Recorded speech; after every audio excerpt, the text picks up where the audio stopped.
श्रीमंत व्हा सुखी व्हा मित्रांनो. मी आशिष भावे, मनी and life freedom coach.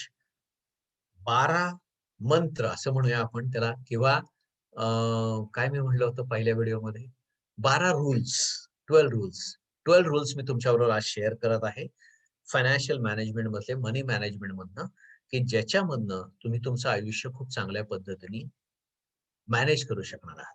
So त्यासाठी पहिला रूल जो आहे तो आपला, जे आपण पिरॅमिड ऑफ फायनान्शियल सक्सेस बघितला होता, त्याचं पहिली पायरी आहे म्हणजे फायनान्शियल रिस्क मॅनेजमेंट. हे जे आपण बघितलं होतं फाउंडेशन. सो हे जे फाउंडेशन आहे फायनान्शियल रिस्क मॅनेजमेंट, त्याबद्दल आपण बोलणार आहोत. So as an human being, as an individual, तुम्हाला वेगवेगळ्या पद्धतीच्या रिस्क आहेत आणि त्या रिस्क कव्हर करणं ही रिस्क आहे. कारण का तुमच्याकडनं फायनान्शियल क्रिएशनची अपेक्षा आहे. तुम्ही, तुमचं लग्न झालेलं आहे, तुम्हाला मुलं आहेत, त्यांचं जे भविष्य आहे, तुम्ही दोघं जण जरी जॉब करत असला तरी एकमेकावर तुमची फायनान्शियल डिपेंडन्सी आहे आणि त्याचबरोबर मुलांची तुमच्यावर 100% ऑलमोस्ट लायबिलिटी आहे. सो त्या दृष्टिकोनातून तुम्ही योग्य पद्धतीचं प्रोटेक्शन सिस्टीम स्वतःसाठी बिल्ड करणं हे खूप आवश्यक आहे. मग त्यासाठी कुठल्या कुठल्या गोष्टींचा तुम्ही विचार करायला पाहिजे? Life insurance. लाईफ इन्शुरन्सचा विचार हा सर्वात महत्वाचा विचार आहे आणि हा कुणी करावा ते पण मी सांगतो. ज्या व्यक्तीवर फायनान्शियल लायबिलिटी आहे, फायनान्शियल रिस्पॉन्सिबिलिटी आहे, त्यांनीच लाईफ इन्शुरन्सचा विचार करावा. तुम्हाला जॉब लागलेला आहे म्हणून काही लोक तुम्हाला भेटायला येतात. अरे पॉलिसी घ्या, पॉलिसी घ्या, इन्व्हेस्टमेंट घ्या, वय कमी आहे, तुम्हाला कमी प्रीमियम वगैरे, सगळं झूट आहे. हे फक्त सेल्स आहे. सेल्स करणारी माणसं हे तुम्हाला सांगतील. त्याची आवश्यकता तुम्हाला नाही. लाईफ इन्शुरन्स तेव्हाच घ्या जर तुमची नोकरी लागली, तुमचं वय कमी आहे, तुमच्यावर कुठलीही फायनान्शियल रिस्पॉन्सिबिलिटी नाहीये, लग्न झालेलं नाहीये, लोन कुठले घेतलेलं नाहीये. अशा परिस्थितीमध्ये लाईफ इन्शुरन्सची तुम्हाला आवश्यकता नाही. मी क्लिअर कट सांगतो ऍज अ फायनान्शियल कन्सल्टंट. अजिबात तुम्हाला त्याची आवश्यकता नाही. कारण का लाईफ इन्शुरन्सचा कन्सेप्ट लक्षात घ्या. लाईफ इन्शुरन्स हा अशासाठी घेतला जातो, की जर अनफॉर्च्युनेट इव्हेंट मध्ये ज्या व्यक्तीने लाईफ इन्शुरन्स घेतलेला आहे त्याची डेथ झाली, ती व्यक्ती मेली, तर त्याच्यावरची जी फायनान्शियल रिस्पॉन्सिबिलिटी आहे, ती फायनान्शियल रिस्पॉन्सिबिलिटी त्या सम ॲश्युअर्डच्या स्वरूपामध्ये तिच्या फॅमिलीला, त्याच्या नॉमिनीला दिली जाते, ती अमाउंट जी असते ती, आणि त्यामधनं त्याचा पुढचं आयुष्य चालेल. पुढच्या आयुष्यामध्ये ज्या रिस्पॉन्सिबिलिटी होत्या, की जी ही व्यक्ती ज्याने लाईफ इन्शुरन्स घेतला ती जिवंत असते तर त्यांनी केलं असतं. तर तशा पद्धतीचा कन्सेप्ट हा लाईफ इन्शुरन्स आहे. आता तुमच्यावर कुठलीही रिस्पॉन्सिबिलिटी नाही, तुमच्यावर कुठलीही लायबिलिटी नाही, तुमचं लग्न झालेलं नाही ना, तुमच्यावर लोन आहे, काही नाही. तुम्ही मेलात तर फायनान्शियल लॉस कोणाचा होणार आहे? कोणाचं आयुष्य पैसे नसल्यामुळं तुमच्यावर डिपेंडंट असले होते ती लोक, आणि तुम्ही नसल्यामुळं त्यांचं फायनान्शियल आयुष्य डिस्टर्ब होणार. इमोशनल लॉस हा प्रत्येक व्यक्तीचा होणार आहे. जो जो तुमच्या रिलेशनशिप मध्ये आहे त्या प्रत्येक व्यक्तीचा, आई वडील बहीण भाऊ मित्रमंडळी, कंपनीचा सुद्धा इमोशनल, कंपनीला इमोशन नसतात असं जरी आपण म्हटलं तरी कंपनीमध्ये काम करणाऱ्या माणसांना निश्चितच इमोशन असतात. त्यांचा पण थोडा इमोशनल लॉस होऊ शकतो. त्याचबरोबर फायनान्शियल लॉस कोणाचा होणार आहे हे मला सांगा. कोणाचंच होणार नाही. कोणाचंही आयुष्य फायनान्शियली थांबणार नाहीये. इमोशनली निश्चित काही वेळाकरता थांबू शकतं. सो मला असं म्हणायचं की ज्या वेळेला फायनान्शियल लॉस होणार असेल, कारण का इन्शुरन्स फक्त फायनान्शियल लॉसच कव्हर करू शकतो. इमोशनल लॉस इन्शुरन्स कव्हर करत नाही. सो इन्शुरन्सची रिक्वायरमेंट फक्त फायनान्शियल लॉस कव्हर करण्याची आहे. त्यामुळे ह्या सगळ्या सेल्स पिच मधनं बाहेर पडा. हे सगळे ट्रॅप आहेत. त्यामुळे जेव्हा लाईफ इन्शुरन्सचा तुम्ही विचार करा त्यावेळेस फक्त टर्म प्लॅनचाच विचार करा. टर्म प्लॅन म्हणजे काय? जसं गाडीचा इन्शुरन्स काढतात तसा. ऍक्सिडेंट झाला तर पैसे भरून मिळतात, नाहीतर भरलेला प्रीमियम वाया गेला. तसंच लाईफ इन्शुरन्स टर्म प्लॅन. मेला तर पैसे मिळणार, जगला तर काही नाही मिळणार. सिंपल. हा सगळ्यात प्युअरेस्ट फॉर्म ऑफ इन्शुरन्स आहे. त्याचा बेनिफिट काय आहे? छोट्याशा प्रीमियम मध्ये भरपूर कव्हर मिळतं. आता हा जो व्हिडिओ आहे हा आपण रेकॉर्ड करतोय फेब्रुवारी फेब 2021 मध्ये. आत्ताचा जो रेट आहे, तुम्ही साधारणतः वय वर्ष 30 चा एखादा व्यक्ती असेल आणि त्याला जर 1 करोडचा कव्हर हवा असेल, तर प्रीमियम साधारणतः माझ्या अंदाजाने 12 ते 14 हजार रुपये इयरली येतो. 12 ते 14,000 इयरली प्रीमियम मध्ये 30 वर्ष वयाच्या व्यक्तीला, जो फिट अँड फाईन आहे, सिगरेट पित नाही, सिगरेट ओढत नाही, दारू पित नाही वगैरे, कारण का नॅचरली सिगरेट दारू पिणाऱ्यांचे डेथ रिस्क जास्त असते, त्याला जास्त प्रीमियम वाढून येतो. पण स्टँडर्ड लाईफ ज्याला म्हटलं जातं, फिट फाईन, ओके, योग्य पद्धतीने खाणं पिणं, ओबेसिटी नाही, काही नाही, प्रॉपर स्टँडर्ड व्यक्तिमत्व असलेल्या व्यक्तीला 12 ते 14,000 रुपये साधारणतः प्रीमियम भरून 1 करोडचं कव्हर मिळू शकतं. इन्शुरन्स हा इन्व्हेस्टमेंटसाठी नाही, ही गोष्ट डोक्यामध्ये पक्की ठेवा. सो लाईफ इन्शुरन्स अशा पद्धतीने तुम्ही घेतलं पाहिजे. कशासाठी? तुमचं लग्न झालंय, बायको तुमच्यावर डिपेंडेंट आहे. तुमचं लग्न झालंय, नवरा तुमच्यावर डिपेंडेंट आहे. तुमचं लग्न झालेलं आहे, मूल झालेलं आहे, मुलगी जे कोण आहे ते तुमच्यावर फायनान्शियल डिपेंडेंट आहे. असं जर असेल, लोन एखादं घेतलेलं आहे, येस, त्या कंडिशन मध्ये तुम्हाला तो गोष्ट कव्हर करण्यासाठी योग्य पद्धतीचं लाईफ इन्शुरन्स कव्हर घेण्याची आवश्यकता आहे. हे लाईफ इन्शुरन्स किती असावा? ह्याच्यासाठी ज्याला ह्युमन लाईफ व्हॅल्यू कॅल्क्युलेशन, म्हणजे तुमचा इन्कम किती आहे, किती टक्क्याने वाढणार आहे, किती वर्ष काम करणार आहे, त्याचं डिस्काउंट फॅक्टर वगैरे लावून कॅल्क्युलेशन केलं जातं.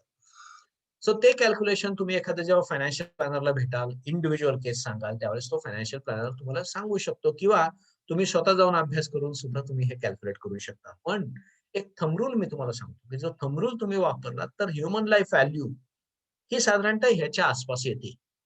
ही किती? तर तुमचा इन्कम जो आहे, वर्षाचा इन्कम, त्या वर्षाच्या इन्कमच्या 10 पट, वर्षाच्या इन्कमच्या 10 पट हे तुमचं लाईफ इन्शुरन्स कव्हर असायला पाहिजे. बरोबर? सो लाईफ इन्शुरन्स कव्हर फक्त प्युअर टर्म प्लॅन.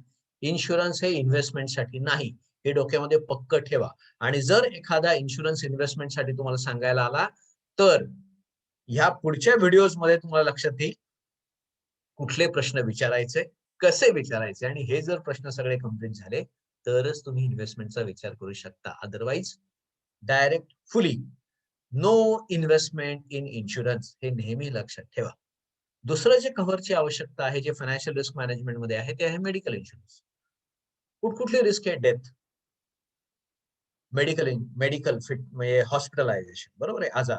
तिसरं डिझॅबिलिटी, ऍक्सिडेंट झाला, डिझॅबिलिटी झाली तर काय करायचं. दुसरं जे कव्हर बद्दल बोलतोय मी ते म्हणजे medical insurance.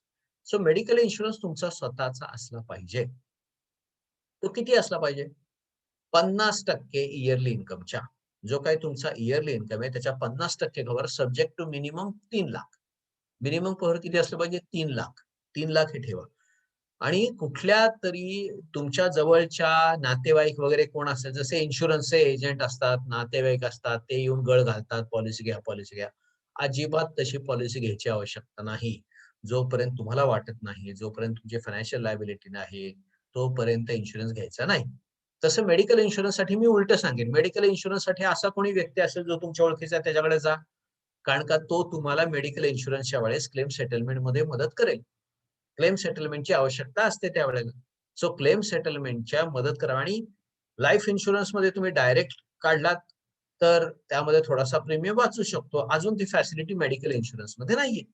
So medical insurance तुम्ही अशा व्यक्तीकडनं काढा ज्याच्यावर तुमचा विश्वास आहे, आणि त्याबद्दल त्याच्या बरोबर अजून काय होईल, त्या व्यक्तीला त्याला बिझनेस पण मिळेल. सो ह्या दोन्ही गोष्टी तुम्ही एकाच वेळेस करू शकता. आणि किती कव्हर असलं पाहिजे? 50%, 50% ऑफ इयरली इन्कम. ठीक आहे, ते असायला पाहिजे. बँकांकडनं इन्शुरन्स घेऊ नका. आजच मला एका क्लायंटचा फोन आला होता. त्यांनी एका बँकेकडनं इन्शुरन्स काढला होता आणि जुनं टाईप त्यांचं एका वेगळ्याच कंपनी बरोबर होतं. आणि आता त्यांनी स्वतःचं टाईप बदललं. हे गव्हर्नमेंट कंपनी आहे. गव्हर्नमेंट कंपनीने त्यांचं स्वतःचं टाईप एका कंपनी बरोबर तोडून दुसऱ्या कंपनी, गव्हर्नमेंट बँकेचं आहे ऍक्च्युअली, एका कंपनी बरोबर तोडून दुसऱ्या कंपनी बरोबर केलंय. आणि त्या पहिल्या कंपनीने दुर्लक्षच केलं पूर्ण क्लायंटकडे. कारण का आमचं तर टाईप संपलंय. आता काय करायचं बिझनेस करून? कारण का आम्हाला हा कंटिन्यू करता येणार नाही. आणि बँकेने पण लक्ष दिलं नाही. आता हु इज सर्व्हायव्हिंग?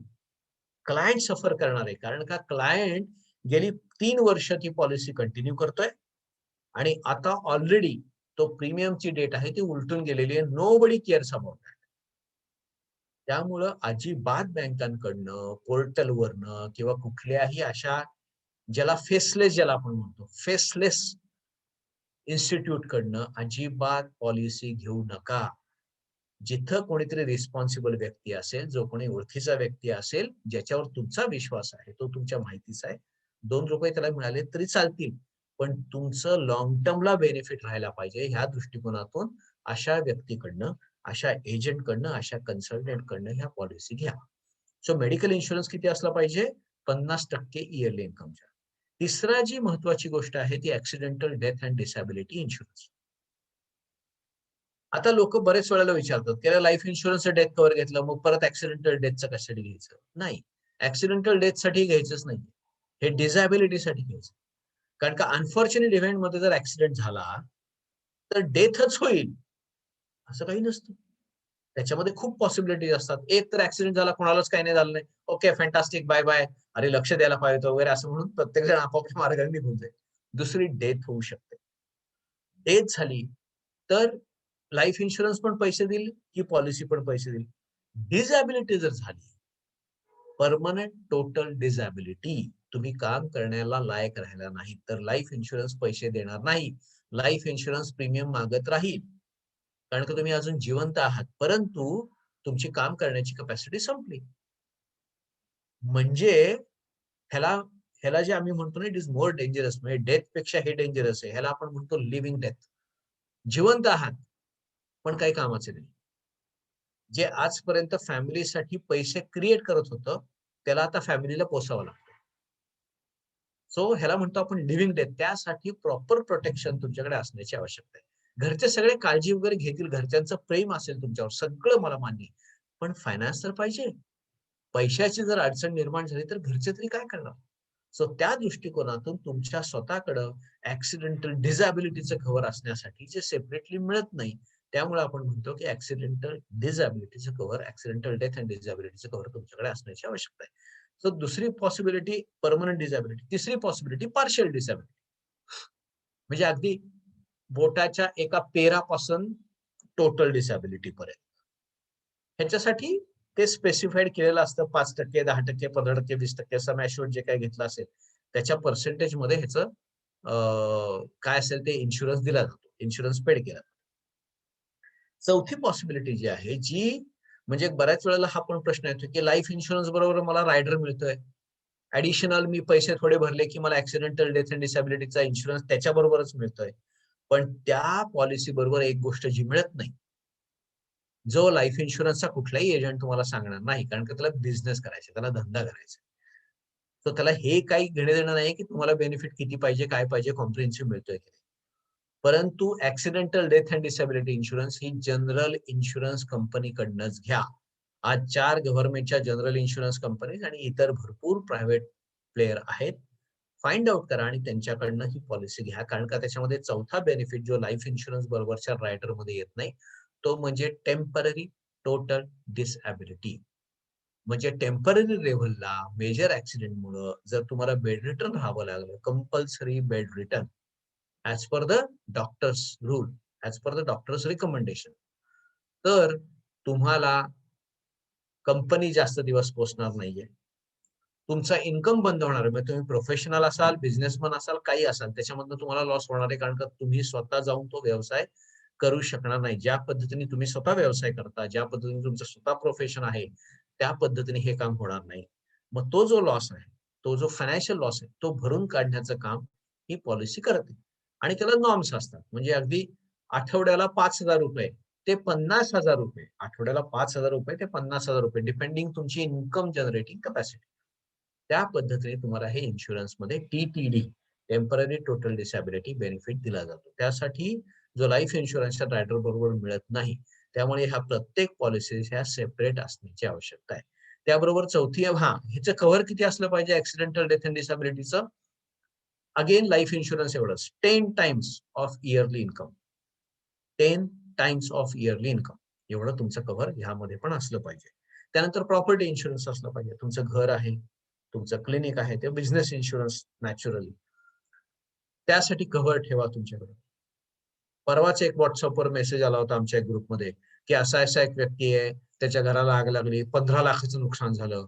तर तो आता सध्या फायनान्शियल प्रॉब्लेममध्ये आहेत. आपण त्यांना मदत करू शकतो का? लगेच त्याचं बँक अकाउंट नंबर, बिंबर, IFS कोड. ते का? तुम्ही 15 लाखाचं फर्निचर केलं आणि काही हजार रुपये भरून तुम्ही इन्शुरन्स काढू शकत नाही? तुमच्या घराचा इन्शुरन्स जर काढला असता, तर असे कोणाला पैसे मागावे लागले नसते तुम्हाला. म्हणजे जोपर्यंत ते फर्निचर होतं सगळं त्यावेळेस मी भारी होतो. आणि आता काय झालं? आता तुम्ही पैसे मागायला लागले लोकांकडनं. किती दुर्दैवी आहे. म्हणजे पैसे म्हणजे ते म्हणजे हे काही लोकांना वाईट वाटेल. काही लोकांना हे ऐकायला सुद्धा खूप डिफिकल्ट जाईल. पण घरामध्ये 15 लाखाचं फर्निचर करायची अक्कल तुम्हाला आहे. पण तुम्हाला मेडिकल इन्शुरन्स घ्यायची अक्कल नाही. पण ते पण पोस्ट येतात. WhatsAppमध्ये त्या पण पोस्ट येतात, की हे आहेत, ह्यांना मेडिकल प्रॉब्लेम आलाय, ह्यांना मदत करा. का? तुम्हाला तुमची काळजी घेता येत नाही? तुम्ही पैसे कमवता, तुम्हाला पैसे कमवण्याची अक्कल आहे. मॅनेज करायची अक्कल नको? करा ना. स्वतः ते मॅनेज करा. घ्या ना मेडिकल इन्शुरन्स. त्यासाठी काही हजार रुपये खर्च करावे लागतात. हॉटेलमध्ये जाऊन तुम्ही पार्ट्या करू शकता. हॉटेलमध्ये जाऊन भरपूर बिलं भरू शकता. तुम्ही तुमच्या स्वतःच्या फायनान्शियल रिस्क मॅनेजमेंट तुम्ही स्वतः का नाही करू शकत? त्यासाठी एक वेगळा पैसा, वेगळी अमाउंट दरवर्षी तुम्ही अलोकेट करून ठेवायला पाहिजे. सो त्यासाठी प्रॉपर प्रॉपर्टी इन्शुरन्स घ्या. तुमचे व्हेइकल आहेत ते तर कंपल्सरी गव्हर्नमेंटच्या रूल प्रमाणे घ्यावं लागतं. त्यामुळे कोणीही विचार न करता गपचूप देऊन टाकतं. घराचा इन्शुरन्स काय काढला, नाही काढला गव्हर्नमेंट विचारायला येत नाही. अरे पण ती तुमची रिस्पॉन्सिबिलिटी आहे ना. प्रत्येक गोष्टीमध्ये गव्हर्नमेंटनी तुम्हाला कंपल्शन करायचं त्यावेळेसच तुम्हाला अक्कल येणार का? सो हे करा. ही करण्याची आवश्यकता आहे. जर तुम्ही रिस्पॉन्सिबल पेरेंट असाल, जर तुमच्यावर आई-वडील डिपेंडेंट असतील आणि तुम्ही रिस्पॉन्सिबल चाइल्ड असाल, जर तुम्ही रिस्पॉन्सिबल ह्युमन बीइंग असाल, ॲज अ पर्सन असाल, तर फायनान्शियल लायबिलिटीची काळजी घेणं हे तुमचं सर्वात महत्वाचं कर्तव्य आहे. ते करा. आणि त्यानंतर चौथी गोष्ट म्हणजे इमर्जन्सी रिझर्व्हज. मी सॉरी हे खूप असं बोललो, पण मला राग येतो ह्या गोष्टींचा, की लोकं रिस्पॉन्सिबली का वागत नाही?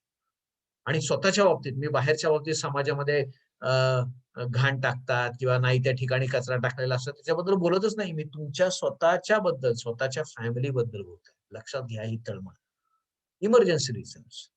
कुठलीही गोष्ट इमर्जन्सी, कशाही पद्धतीची इमर्जन्सी तुमच्या आयुष्यामध्ये येऊ शकते. त्यासाठी 6 महिन्याचा खर्च. काही वेळेला असं सांगितलं तर 6 महिन्याचा पगार आवश्यकता नाही. त्याच्यामधनं इन्व्हेस्टमेंट जाती, इतर काही गोष्टी जातात. जेव्हा अनफॉर्च्युनेट इव्हेंट असतो, जेव्हा खूप मेजर प्रॉब्लेम येतो, त्यावेळेस ह्या बाकीच्या गोष्टी तुम्हाला करायची आवश्यकता नाही. फक्त खर्च इन्क्लुडिंग EMI. तुमचे जे household expenses, standard of living expenses, yearly जे फिक्स कमिटेड एक्सपेन्सेस जे करावेच लागतात तुम्हाला, ते आणि त्याबरोबर EMI अशा सगळ्यांना एकत्र करा, टोटल करा त्याची इंटू 6 एवढा पैसा तुमच्याकडे असलाच पाहिजे. हे फायनान्शियल रिझर्व्हज. हे जर तुम्ही क्रिएट केलं, तर तुमचं फायनान्शियल रिस्क मॅनेजमेंट एकदम सिस्टम स्ट्रॉंग होऊन जाईल. आणि ही फायनान्शियल रिस्क म्हणजे त्याला फाउंडेशन, पाया, हा भक्कम पाया जर असेल, काहीही झालं तरी तुमचं वरचं स्ट्रक्चर अजिबात अफेक्ट होणार नाही. आणि तुमचं फायनान्शियल मॅनेजमेंट खूप चांगल्या पद्धतीचं असेल. त्यासाठी हा इम्पोर्टंट रूल खूप लक्षात घ्या. आणि मला इन्शुरन्स बद्दल तुम्हाला खूप महत्त्वाची गोष्ट सांगायची आहे. तुम्हाला लोकांच्या आयुष्यामध्ये व्हॅलिडेशन करायला आवडते का?